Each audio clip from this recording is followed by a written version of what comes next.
The place is Kids Corner. My name is Uncle Ivan. I'm your host. Welcome, boys and girls, young people, and those who are young at heart. At Kids Corner, we do kids stuff with the kids, by the kids, for the kids, as we wait and sit at the feet of our friend and Savior, Jesus Christ. Well, we are on lesson number 3 on the fruit of the Spirit. We learned about love, we learned about joy, and today we are going to learn about P-E-A-C-E, and that is peace. We are going to learn about the peace of God. And of course, the Bible reminds us in the book of Philippians that may the peace of God that surpasses all understanding be with you. We are pitching our tent in Galatians chapter 5, verse number 22. That reminds us that the fruit of the Spirit is not the strawberry, it is not the grape, but we are talking about virtues of life, the character of Jesus Christ. We're talking about love, peace, joy, happiness, kindness, meekness, self-control. We are talking about faithfulness and all these things that are needed for us to show that when we yield to the Spirit, we are just like Christ.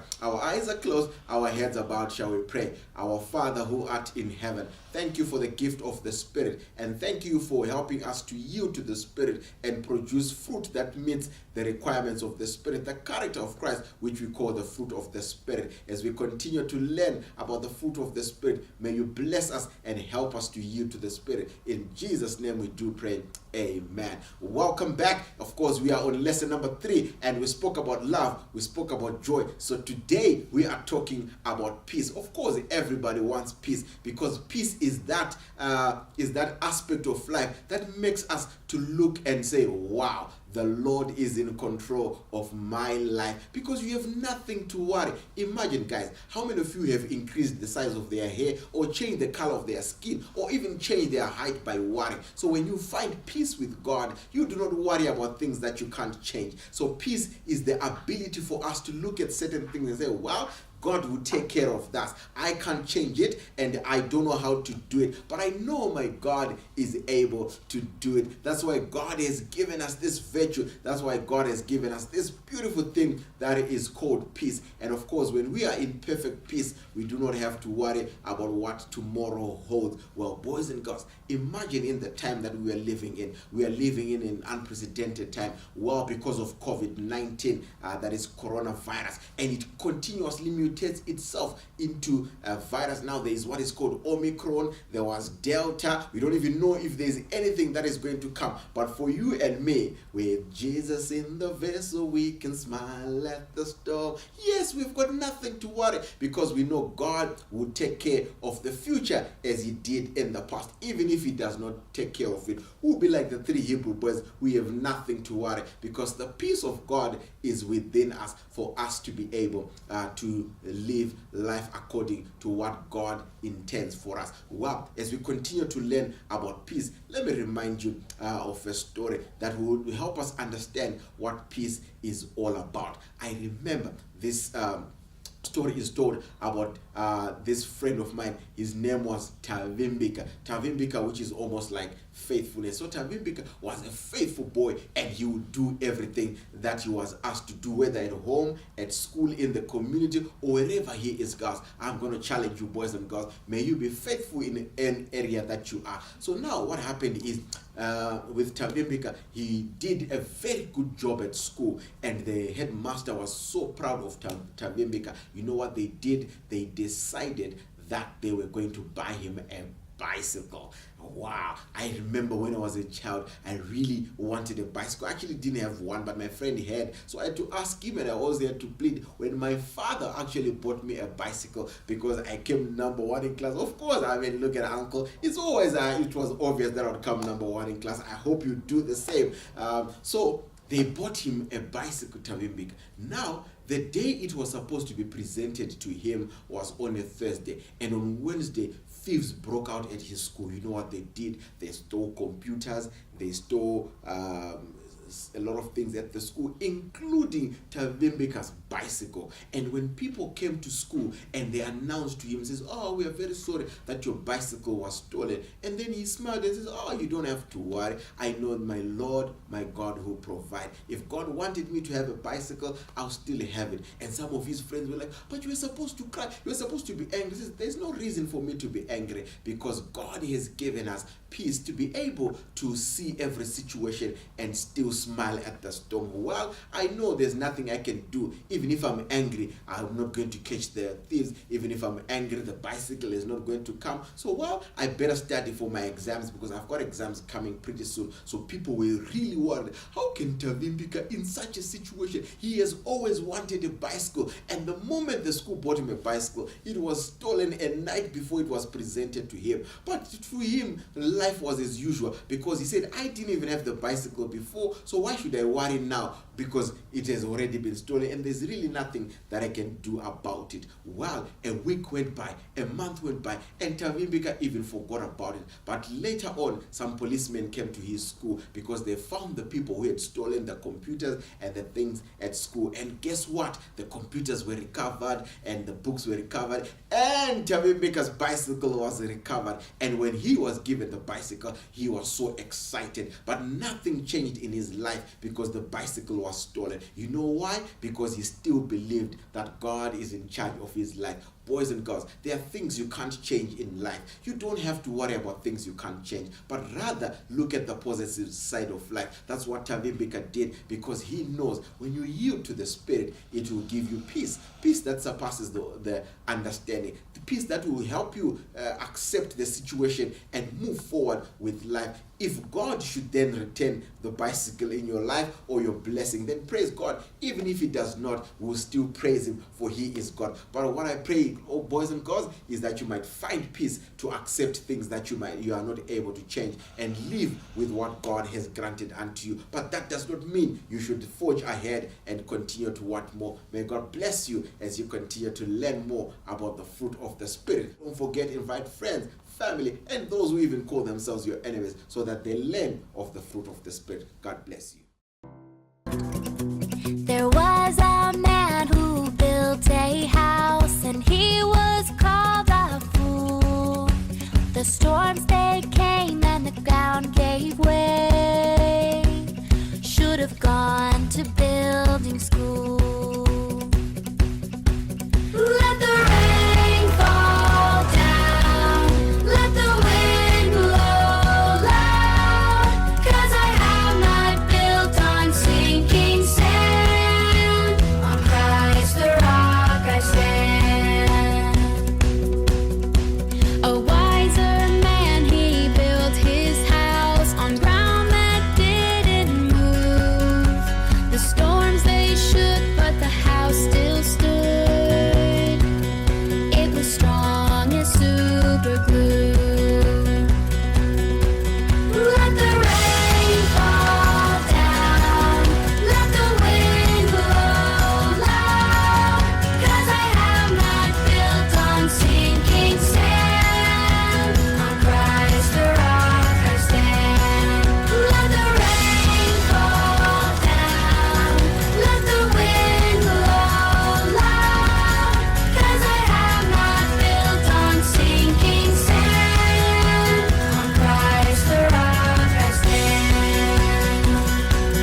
tenzi andinangise fumate pasipa ndinochema kupinda mudanga kumsoro mutsambare umambo wenyu wekudenga mundiudze mponesi kuti ndakanyorwa ndinoda kuziva kuti ndakanyorwa mutsambare upenyu ere ndakanyorwa tenzi zvitadzo zvangu zvawanda sejecha asi ropa renyu rinondiponesa zvechidzidzo chenyu chanyorwa mutsamba zvitema zvakatsvuka ndinozvichenura ndinoda kuziva kuti ndakanyorwa mutsambare upenyu ere ndakanyorwa musha wakanakisa dzimba dzekupenya nevanhu vane mbiri nenguvo dzachena hakuna zvakaipa izvo zvinopinda nyironzi dzinorinda ere ndakanyorwa ndinoda kuziva kuti ndakanyorwa mutsambare upenyu ere ndakanyorwa ndinoda kuziva kuti ndakanyorwa mutsambare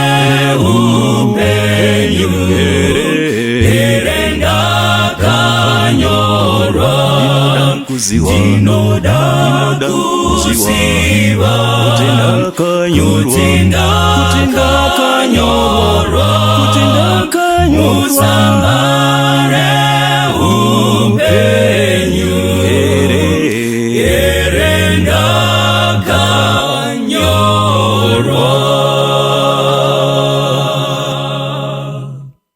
Toda kuti tiverenge nekudzidza pabhuku yazvakazarurwa chapter 7. Bhuku yazvakazarurwa chapter 7 tichaverenga vhesi ya 13 ndo patoda kuverenga ipapo pamwepo na 14 inoti ipapo mumwe wavakuru vakapindura akati kwandiri ava vakapfeka nguo chena ndivanaaniko vakabvepiko hanzi mumwe wavakuru ndiye akabvunza kuti ava vari panapa ndivanani vakabvepi. Hazvina kuipa kuverenga vhesi ya 9 inoti shure kwaizvozvo ndakatarira ndikaona vazhinji vasingagoni kuverengwa nomunhu vakabva kundudzi dzose namarudzi navanhu nendimi vamire pamberi pechigaro choushe napamberi pegwayana vakapfeka nguo chena vakabatwa michindwe mumaoko avo. Ndo panozoya vhesi 13 iri kubvunza kuti ava vanhu ava ndivanani vanhu ava. Ndo patiri kuti ari kubvunza haazi Mwari, haazi Jesu, haazi mumwe wengirozi, asi ndemumwe wavakuru variko kudenga. Saka musoro wenyaya unoti ava ndivanani. Ndo musoro wenyaya. Ndo nyaya toda kupindura. Ndo mubvunzo toda kupindura. Ava ndivanani. Patiri kupindura mubvunzo uyu, tinoda kupindura kwete kuti zvingo ingwa information yevanhu vari kudenga. Toda kuziva kuti iwe neni tiri kukwana papi pavanhu ava, kana kuti tingakwana sei pavanhu ava. Ndo pane pfungwa yechidzidzo ichi. Saka ngativerenge zvekare. Ipapo mumwe wavakuru wakapindura akati kwandiri, ava vakapfeka nguo chena ndivananiko? Vakabvepiko? Verse 14. Ndikati kwavari, isho wangu imi munoziva. Akati kwandiri, ndivo vanobva kukutambudzika kukuru, vakasuka nguo dzavo vakadzichenesa muropa regwayana. Saka panopiwa masoko. Ava vauri kuona vanhu vakabva pakutambudzika kukuru uye vakachenesa nguo dzavo muropa regwayana. Saka kana vanhu ava vakabva pakutambudzika, iwe neni panyika inoi tiri pakutambudzika. Mubvunzo woti, saka tiripo here pachikwata ichi? Chichabviswa, chichabva pakutambudzika kukuru, vachichenesa nguo muropa regwayana. Saka ngatidzidze nyaya iyi tine pfungwa yekuti iye zvino tiri mukorona, tiri mukensa, tiri muHIV, tiri muBP, tiri munzara, tiri mumadivhosi, tiri pakuvenga nekuvengana, tiri muhondo dzemhando. Ndo patiri tiri pakutambudzika. Daniel chapter 12 verse 1 inoti pachava nenguva yenjodzi. Mateo 24 verse 21 inoti pachava nenguva yekutambudzika yakakura zvakadaro. Tiri kurarama panguva yekutambudzika. Ndo patiri.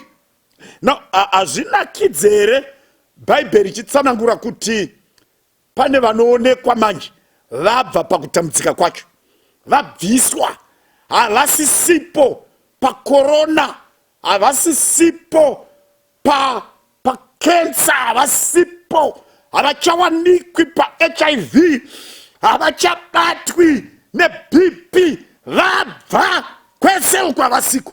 Haisi nyaya yakanaka here kuti iwe neni tinge tiri pagrupu iri. Saka ngatichibatsiranaka kupindura mubvunzo wekuti ava ndivanani. Atange kuverenga Genesis chapter 33 verse 5. Verse 5 inoti akasimudza meso ake akaona vakadzi navana akati, ava vauyi navo ndivanani? Saka toona kuti mubvunzo uyu hauna kutanga kuna zvakazaruka, wakatotanga kuOld Testament. Ndoko wakatanga ava vauyi navo ndivanani? Ari kubvunza apa ndiani? Ari kubvunza ndiEsau, ari kubvunza munin'ina Jacob, ari kubvunzana. Why? Because Jacob abva kwasekuru Labhani.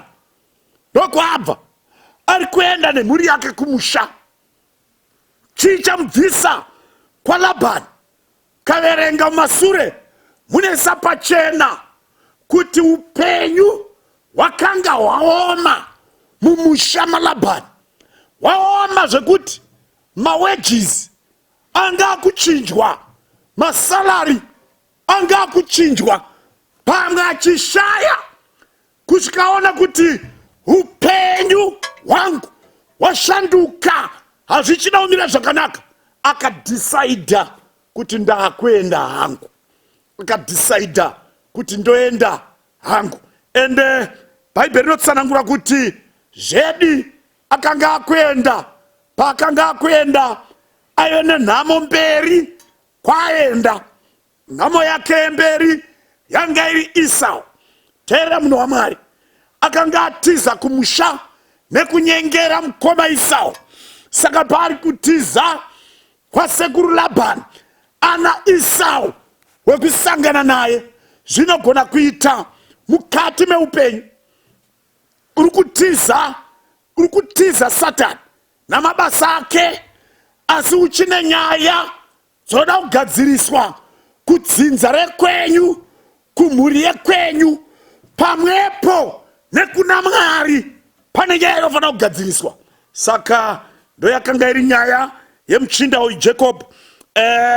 Tinodzidza pachapter 32 kuti pane imwe nzvimbo paakanga atumira shoko kumusha kuti ndaakuya, anoudzwa kuti iko mukoma wako ari kuuya kuzokuona, ari kuuya kuzosangana newe.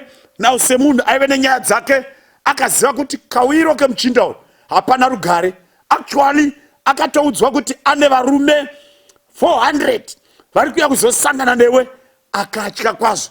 Pakutya pake anoronga mazano ekuti zvimwe angawane nyasha pamukoma wake. Saka akadivhaidha mhuri yake, nomba aita group 1 raive nevasevenzi nezvipfuwo, group 2 raive nemadzimai emamaids, ranga riri kuti anga ane vakadzi 4, Rachel, Leah nemamaids ake 2, vobva vaita 4. Saka group number 2 ranga riri remadzimai ake ari mamaids nezvimwe zvipfuwo nevasevenzi vamwe. Then group 3 ranga riri raLeah nevana vaLeah ipapapo nezvimwe zvipfuwo. Group 4 ranga riri raRachel aina Joseph, Benjamin anga asati aberekwa. Pakadaro tinoona kuti Rachel anga ari the last group, iye ari masure mawose.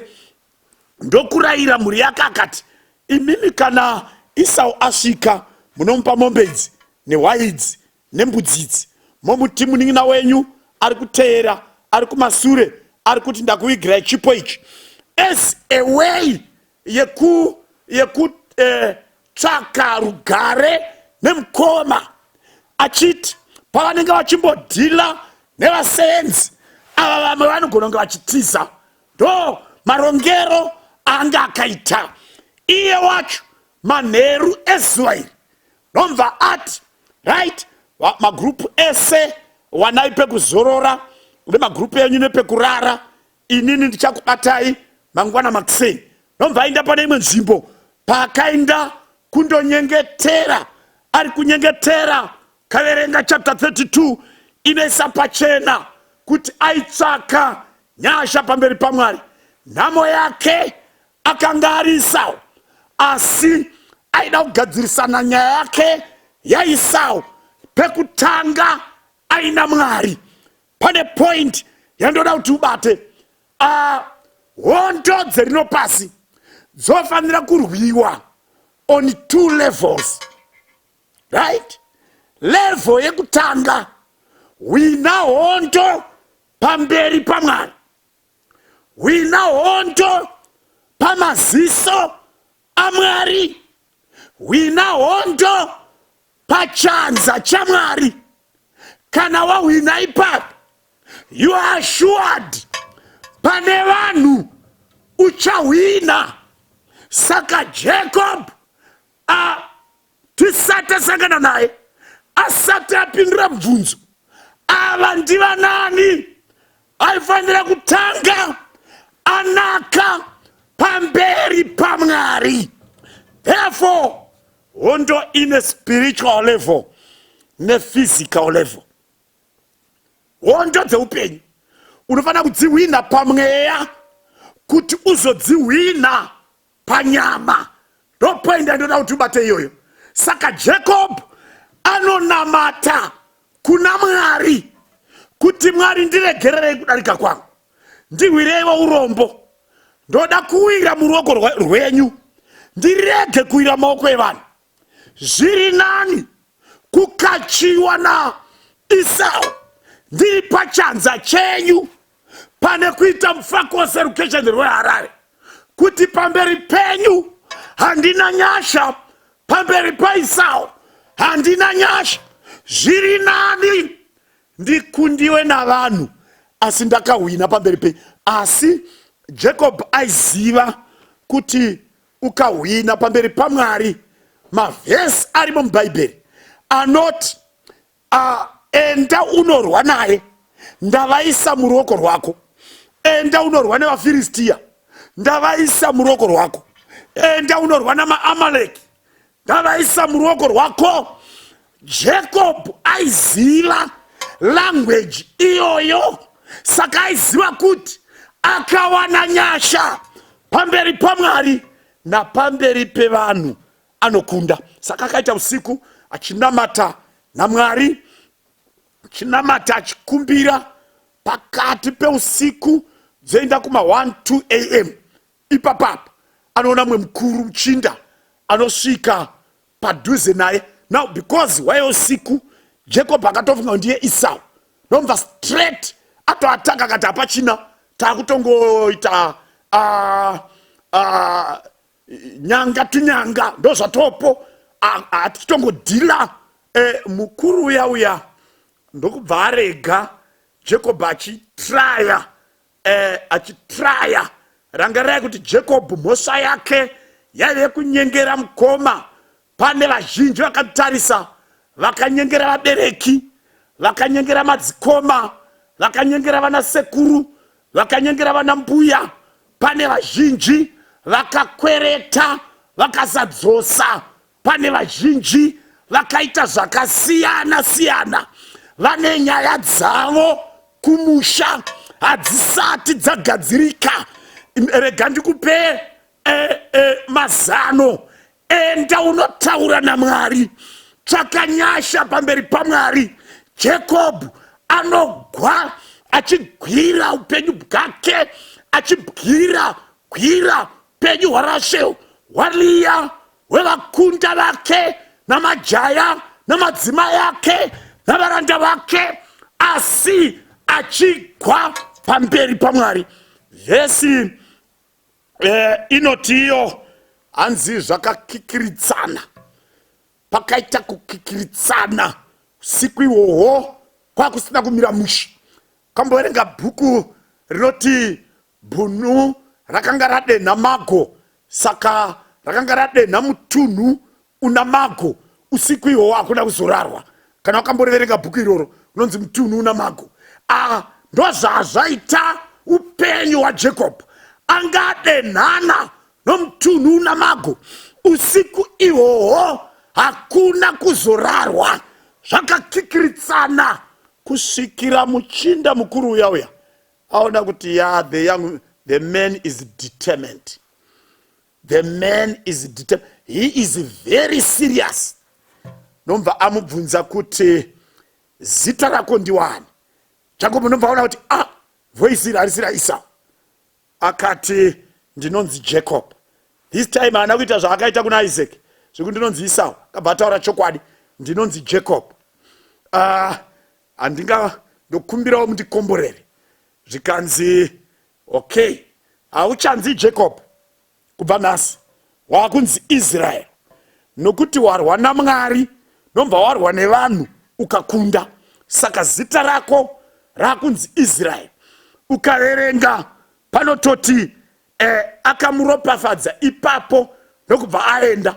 Saka yaive ngirozi yaigwa naJacob usiku hwese.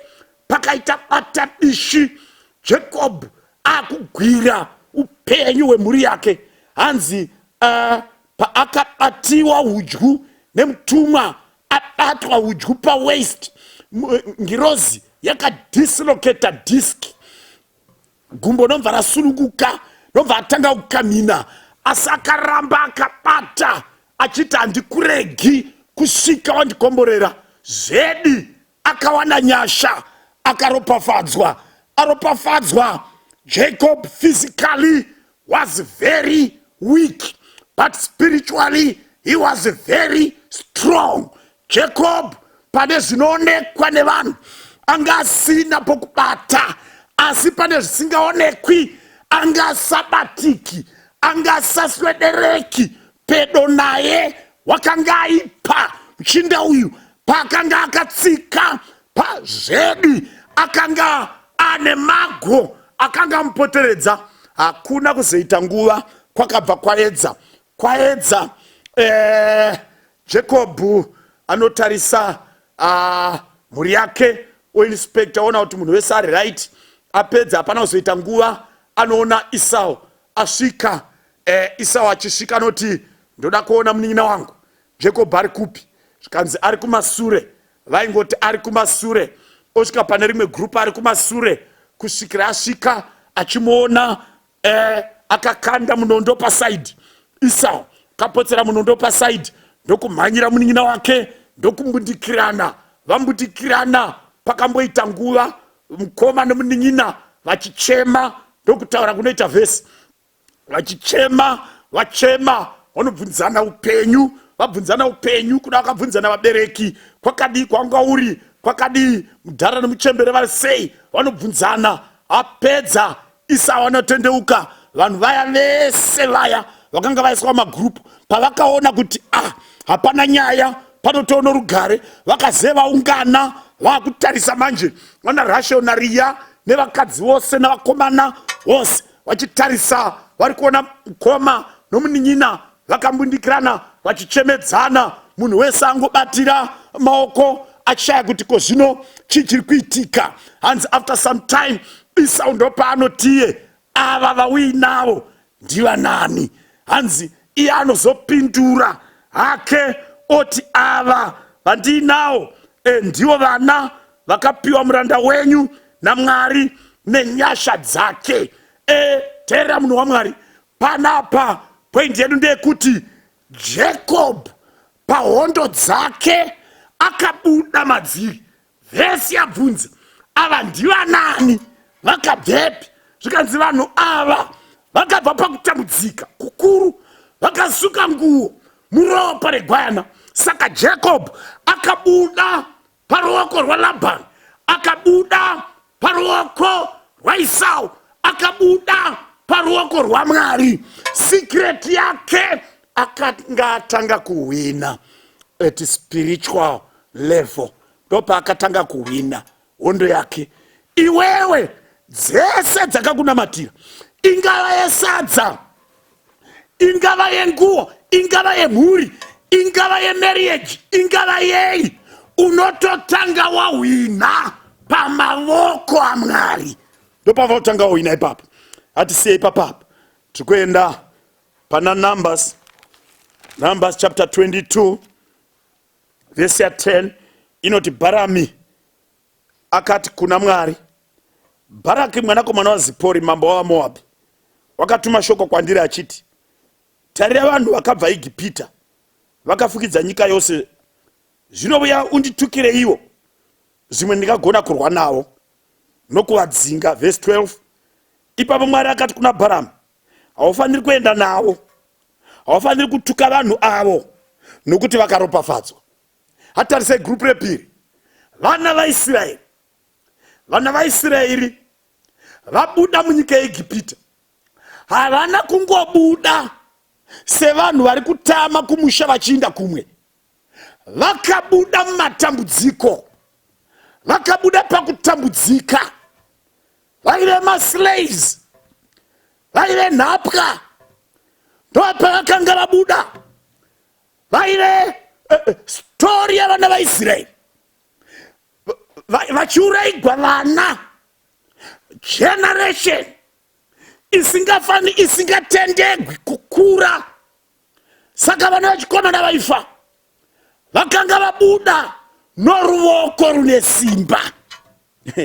Terera munhu waMwari, panapa ndiri kutarira vana vaIsraeri muIgipita vakanga vabuda nemhaka yezvakanga zvaitika.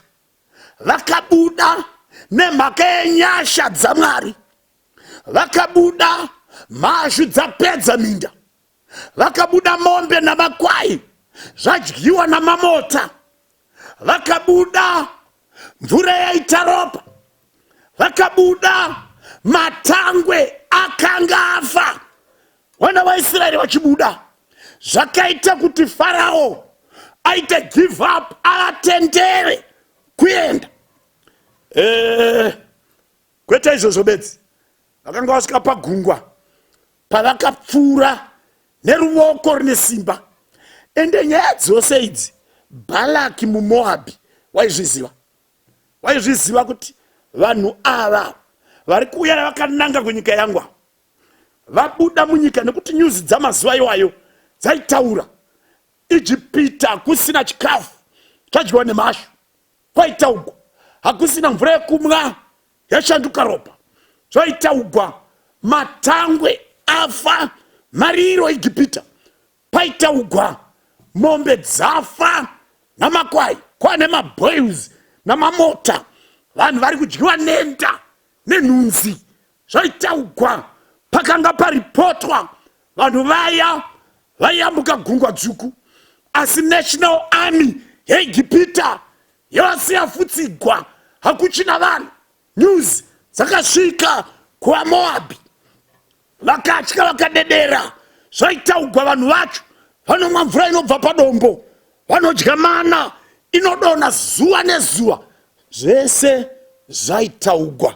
Vanochengetwa negore masikati neshongwe dzomoto usiku. Vanhu ava vakaoma kwazvo. Balaki akati, ndinopukunyuka here pavanhu vakadai? Ndinopukunyuka here? Ndopaakadaidza Balamu. Balamu waive muprofita waMwari, asi ari muprofita wamaMidhiani. Aitotaura naMwari, airayira, aidzidzisa, aitaura shoko raMwari, aiti zvaareva zvinoitika. Saka Balaki akahaya Balamu. Okay, of course, zviri kuitika mazuva ano. Vamwe vanohaya n'anga kurwa nevamwe vanhu, vamwe vanohaya vaprofita kurwa nevamwe vanhu. Inyaya dzaBalaki naBalamu. But rega nditaure nemi zvakanaka. Be careful nevanhu vauda kugwa navo, because vaIsraeri pakubuda kwavo muIgipita vakanga vainstructwa kuti hamubudi paIgipita, pabudike. Kana muchida kubuda, there is one way. Munofanira kuuraya kwai, moita pass over, moita sacrifice, ropa racho mori penda madoor frames edzimba, modya nyama yacho yakagochwa, makabata mabhegi makamira. Nokabudiro kavakaita ikako. Saka havana kungobuda zvokubuda, papatoitwa a form of prayer, papaitwa chipiriso, papanamatwa, takuzvipira kuna Mwari nekuteerera shoko rake. Ndozvazvaita kuti varume ava navakadzi ava vabude. Ende vhesi iri kuti Balamu paakanobvunza Mwari kuti ndoenda here kuna Balaki ndituke vanhu ava, Mwari akati usaende ikoko, because assignment yekunovatuka havatukwi, because ndakavaropafadza. Saka vaIsraeri vakanga vakunda, vakanga vari palevel yaMwari, vanga vari paruoko rwaMwari, palevel yaMwari vanga vaine nyasha dzovamasimba. Ngativerenge chapter 23, pfungwa yacho ibude zvakanaka. Numeri 23 verse 20, 21, 22 kusvika pa23. Tarira, ndakarayirwa kuti ndiropafadze, iye wakaropafadza, ina handigoni kuzvishandura. NdiBalaki ari muvision, ari muvision, ndo paari kunamata, ari kunamata obva ataura mazwi emhinduro dzaMwari. Saka he is in a vision, he is in a trance, ari imomo, ari kunamata, pari kunamata, achitaura naMwari.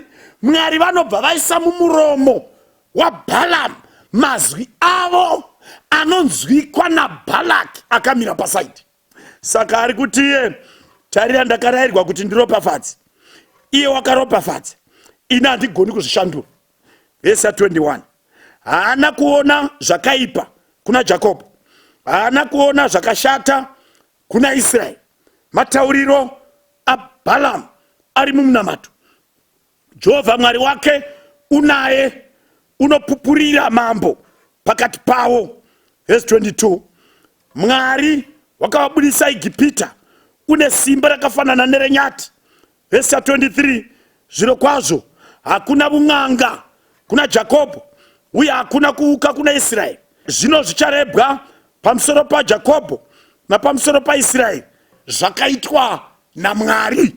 Saka tinoziva kuti Balaam akazobhadhagwa Mwari, nobva aenda akasangana naBalaki, wasangana apa munamato. Ndopari kubuda mazwi aya, ndopari kubuda pfungwa idzi, pari kunzi panapa ndakarayirwa kuti ndiropafadze. NdiBalaam ari kutaura, pane kuti ndikese, I've been instructed to bless. Zvikanzi iye wakaropafadza, ina handigoni kushandura. Ndozvikutaurwa panapa. Haana kuona chinhu chakaipa kuna Jacob, haana kuona zvakashata kuna Israeri. Rather, hanzi nokuti Jehovha Mwari wake anaye. Ndozvikutaurwa panapa. Pari kunzipo Mwari akavabudisa muIgipita, ane simba rakadarika renyati. He is more powerful than a buffalo soldier. Zvikanzi kwaIsraeri hakuroyeke, hakuna kuuka, hakuna un'anga. Ndozvaari kutaurirwa panapa. Neimwe nzira Balaam ari kuti iye kuna Balaki, zvaoda kuti ndiite pavanhu ava hazviite, because paspiritual level vari muruoko rwaMwari. Vari muruoko rwaMwari. There is nothing that you can do against these people. There is nothing. Vakabuda neruoko rune simba. Mwari wavo hanzi ane power, more powerful than a buffalo soldier. Ukada kushandisa zvitokoroshi nezvidhoma, havaroyeke vanhu ava. Ndiva nani ava? Ndiva nani ava? Ndivo vakabva pakutambudzika, vakasuka nguo dzavo kati meropa regwayana. Rega ndiripite pwendi yandoda kuti ubate, ndekutiko pazvese, pahondo dzako napakutambudzika kwako, inofana kutanga yahwinwa paspiritual level, isati waenda paphysical level. Saka tikuona kuti Balaki atraya zvese, it has failed, zvakoneka. Why? Because God will not curse where he blessed. Maybe I need to tell you kuti ukaona zvaitika ndiwo akonzeresa, kwete vavengi vako havakugoni, they are too small. Iwewe ndiwo unenge wazoyeduka, wadzokera kumashure, wabata zvinhu zvavanhu, wabata mishonga, wakutambudzika nemweya tsvina. Vamwe vakazvipiwa vari kuchikoro, vamwe vakadyiswa, vamwe vakapiwa mabhiskits chaiwo, vamwe zvizhinji zvakuita kuti uve muhondo iri kuti ubude matambudziko musituation yauri. Hapabudike chiri kuita kuti usabude. It's because iwe hausati wasarenda zvinhu zvaDiablos kuna Diablos, udzokere kuna Mwari usina chauinacho. Zviparadzwe, zvirambwe, zviraswe. Kana wadaro, you are clear. Tiri kutsanangura vanhu vakaonekwa kudenga kuti vari kunzi vakabvepi, ndiva nani. Tona kuti vakabva panyika yauri iwe neni. And tinoda kubvunza kuti vakapabva sei, iwe ungava mugrupu racho sei. Saka let it be known, pane vanhu vanoenda kumachechi kuti vabatsirwe pamaproblems avo, asi ukama naMwari pasina. Pane vanhu vada kunamatirwa kuti abude muproblem, asi ukama naMwari pasina Mwari haashandi saizvozvo. Anoda iwewe first. Mowirirana, mogadzira ukama. Kana magadzira ukama, he will deal with the rest. Ngatisiye papa. Taigona kuverenga story yandichakutaurira Esther, bhuku yaEsther chapter 2 verse 5 to 6 nechapter 4 yese unogona kunoverenga. Bhuku iyoyo unoudzwa kuti pakanetsa munyika yePersia, pakanetsa apo Hamani akanga apromotwa. Mutemo wekupromotwa kwake unoti vese masubordinates ake, vatevedzeri vake, vashandi vemuhurumende vaifanira kuti vakamuona vowira pasi, vopfugama, vogwadama, iyo pfuura. And you know the story kuti pakaita muchinda one ainzi Mordecai the Jew akaramba kupfugamira Hamani. Hamani akaronga kuti iko ndoda kudhila naMordecai once and for all. And kudhila naMordecai kuti nyaya yacho inyasosimba. Handifani kudhila naMordecai bedzi, ndofana kuclear, kupedza, kuuraya vaJudha vese in the whole kingdom of Persia. Vese ndofana vabvisa. Nomva zvinorongwa zvarongwa.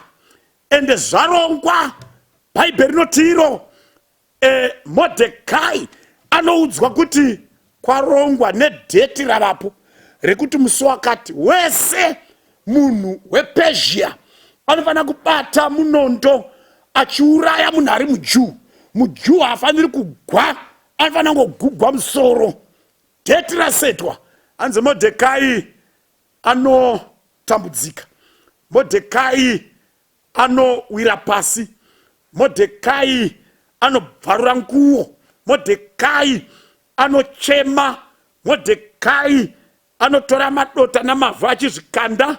Hanzi akadzika nestriti, akakwidza nestriti, akaenda kudhuze negedhe ramambo kwakusingatenderwi vanhu vasina kupfeka. Mordecai ane masaga. Hanzi zvakanetsa kusvikira vanhu vaudza Esther kuti ndozva Mordecai panze apa hatizivi. Mubvunzei kuti chanetsa chii. Vabvunzwa zvikanzi indai munoudza Esther kuti nyaya iri pano ndeyekuti nekuti ngatibatsire, akumbire kuna mambo tigwirwe. Hanzi Esther anoti izvozvo hazviite manje, izvozvo zvamakutaura izvezvo hazviite, pamunini hazvamukutaura hazvitomboite. Handitenderwi kuinda kuna mambo unless ndadaidzwa. Vakomana ndokudzoka neansa ndokuudza Mordecai. Mordecai akati endai munotaurira Esther kuti usafunge kuti pachafa maJudha, iwe neimba yako uchapukunyuka. Hapana ari kusara. In any case togona kubatsirwa from somewhere, asi iwe haupukunyuki. Pakanzwa izvi Esther anobva aona kuti nyemutambo wakaoma. Nomva ati endai munoudza Mordecai kuti nyaya yaainayo inotanga yahwinwa panyasha dzaMwari, inotanga yahwinwa paruoko rwaMwari, inotanga yahwinwa pachanza chaMwari. maJudha ose ngafaste 3 days. Neni ndichafasta. After my fasting ndozoenda kuna mambo. Kana ndaparara, ndaparara. Asi let's find grace pameso aMwari. Nganditaure nevana vaMwari. Vanhu ava vakanga vafesana norufu nokutambudzika kukuru, kudambugwa musoro. Ndozvavakanga vatarisana nazvo zvichiitwa naHamani, zvichiitwa naHamani muumambo hwamambo Ashverosh. Asi Esther akawisisa kuti hondo inotanga yahwinwa kuna Mwari. Tikawana nyasha kuna Mwari tawina. Ende zvedu Mwari akavagwira. Verenga bhuku yaEsther, akavagwira. You win at the spiritual level first, then you go for the physical. You win at the spiritual level first, then you go physical. Saka mubvunzo wedu ava ndiwa nani? Ndiwo vakabva pakutambudzika. Chii chakavabvisa pakutambudzika? Vakasuka nguo dzavo muropa regwayana, vakapiwa marights ekumira pamberi pechigaro chegwayana. Unogona kuverenga nyaya yana Shadrach, Meshach naAbednego. Unogona kuiverenga. Vakakandwa moto. Mambo abvunza kuti maune here kuti hamusina kunamata chifananidzo changu. Maune. Vakomana vakati hazi maune. This is serious business. Hatinamati chifananidzo chenyu. We are not going to bow down to that. Mambo akati it's okay. Let me see Mwari anokugwirai. The secret is Shadrach, Meshach naAbednego vakanga vakahwina nyaya yavo at spiritual level. At spiritual level. And vakagwirwa vamukati memoto, vakandwamo, vane imwe shamwari yavo ichivabvunza kuti vakomana kwamabva kwakadii. Zvikanzi panze pane hiti pari kupisa, muno muri kutonhorera. Vakanga vaihwina at a spiritual level. Ndikanditaure nevana vaMwari nditi patine mubvunzo kuti ava ndivananya pachipindugwa. Pfungwa yandoda kuti ubate ndekuti iwe unogona kuva mukati megrupu iri, kuverengwa pane ava, but on one condition: win the battle at the spiritual level. Gamuchirika pamberi paMwari, acceptika pamberi paMwari, iwana nyasha pamberi paMwari. Patiri kutaura soko zuva nezuva at Mandara platform, whether it's Facebook or YouTube or kwese kwa kuteera shoko raMwari, you must win the battle first pamberi paMwari. Uwane nyasha pamberi paMwari. Kana wawana nyasha pamberi paMwari, ndiye anoita take care of the rest. Actually, you will notice kuti vanhu vesa vaine three specialities. These, they had a special blessing, and because they had a special blessing, number two, they had a special security. Number three, they had a special destiny. Vane kwavaenda kusingastopwi nevanhu. Iwe neni, we can enjoy a special blessing from God. Where God blesses, no one will curse. Mbava dzingabamba mako, but they will not steal your blessing. And God and no one, not even the devil, not even demons, can change your blessing. Dosaka vedzinza kwese kwavari vanoenda kung'anga usipo, vaenda usiko, vanonoudzwa neng'anga kuti zvamoda kundiita hazviiti kana uya asipo. Woya uzonetsana newe, mishonga yangu haishandi kana iye asipo, hazviite, you rather go away or else. And because you have a special blessing, you have special security, you have a special destiny. Saka iwo paunovaudza kuti manje ndikung'anga handindi, vochema, your answer is one: either you follow me or you perish. Ngatinamate Mwari wandiri kunamata or you perish. Mwari vakomborere kuvenga kweshoko. Ina handizivi kuti situation yako ndeyekubva kwasekuru Labhani here, situation yako ndeyekubuda muIgipita here, situation yako ndeyekubuda pamaoko aHamani here, situation yako ndeyekubuda mumoto here paruoko rwaNebukadnezar. I may not know, but what I know, situation yangu ndeyekubva panyika panapa tiende kudenga tigoverengwa pamberi pavatsvene. Ndo situation yandiri. Ndoda kunamata ndichikukumbirira kuti Mwari akubatsire as you pray and seek his grace, ukunde at spiritual level, so that you triumph at physical level. Baba vari kudenga, toda kumutendai panguva ino nekuda kweshoko renyu. Tichiri panyika pane kutambudzika kukuru, umwe Mwari kutsvaka nzira yekuti ndobuda sei. Mazano mazhinji akaitwa navanhu, vamwe vakaita zvemidzimu, vamwe vakaita zvekumashavi, vamwe vakaenda kung'anga, vamwe vakapiwa zvavakapiwa, vamwe vakaitiswa zvavakaitiswa, vamwe vakadyiswa zvavakadyiswa. Zvakawanda vanhu vachida kubuda mukati mematambudziko. asi chatadzidza ndechekuti we need to triumph, kukunda pa spiritual level. Tiwane ukama nemi saizvozvo tiri kusarenda upenyu hwedu paruoko rwenyu. SaJacob akanamata akati, ndiwirevo nyasha, ndiwane nyasha pamberi penyu napamberi pamukoma Esau. Nesuwo toda kuwana nyasha pamberi penyu napamberi pamukoma Esau, kuti imi Mwari mutigwire pahondo dzatisingaboni nameso, mudhile nana Balaki, mudhile nana Faro, mudhile nana Hamani, mudhile nemoto wa Nebukadnezar. Tinosarenda upenyu paruoko rwenyu muzita raBaba nereMwanakomana nereMweya Mutsvene. Amen. Ndiani avo vanoungana pamberi pechigaro chaMwari, vanokunza Jesu nemaropa enyenye, vari kupinda muJerusalema ja, vasambange maropa enyenye, vari kupinda muJerusalema ja, maropa enyenye,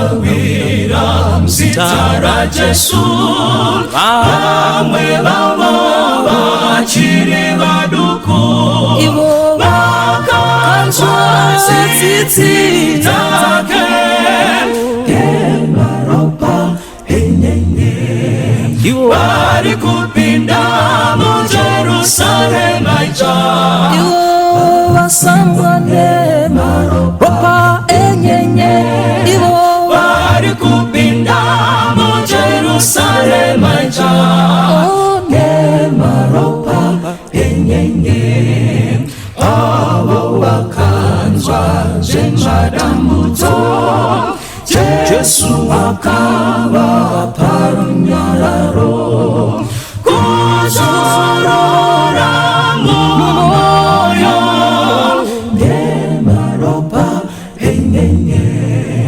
vari kupinda muJerusalema ja, vasambwane nemaropa enyenye, vari kupinda muJerusalema ja, ngemaropa enyenye, vakaita mubasa ra Jesu, wakanakukana kwakanaka, vachafanana narini, nemaropa enyenye, vari kupinda muJerusalema ja, vasambwane nemaropa enyenye, vari kupinda muJerusalema ja, maropa enyenye,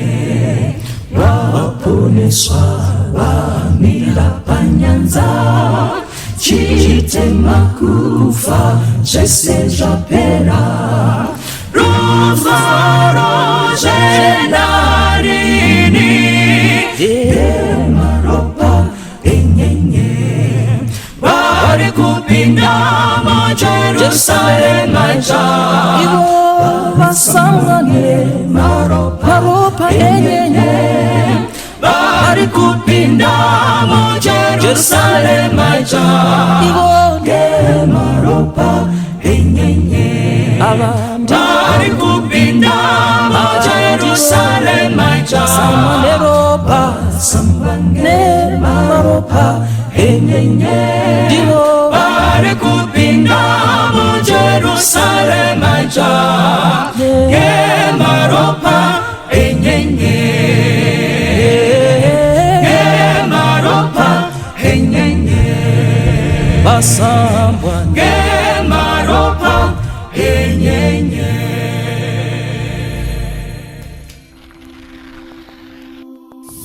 Ndimboda zakaipa ndipenye kururama, ndidzidzise zvakanaka ndigare nehama. Pindanyi mumwoyo mangu ndipenyi tsitsi rudo, ndigare ndifambe mundipe zvakanaka. Handimboda zvakaipa, ndipenyi kururama. Ndidzidzise zvakanaka ndigare nehama. Pindanyi mumwoyo mangu ndipenyi tsitsi rudo, ndigare ndifambe mundipe zvakanaka. Baba mundipe moyo wakanaka, ndigare nehama zvakanaka.